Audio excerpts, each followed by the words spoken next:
ఒకవేళ ఆడవాళ్ళతో గొడవ పెట్టుకొని గెలిచే ఛాన్స్ ఉందా? లేడీస్ తో గొడవ పెట్టుకొని అంటే పిల్లలతో గొడవ పెట్టుకొని గెలిచిన మొగోడు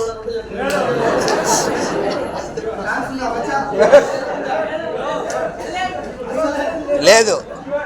ఎందుకు లేదు చెప్తా. టేబుల్ మీద ఒక గ్లాస్ ఉంది, సీసం గ్లాస్. నీళ్లు తాగదామని అక్కడ పెట్టుకొని ఫోన్ మాట్లాడుకుంటా గుడ్ మార్నింగ్ అన్న. అది కింద పడిపోయి కిచ్చాలకి వెళ్ళి వస్తా గడ్డ పట్టుకోండి. అలా కొట్టావా?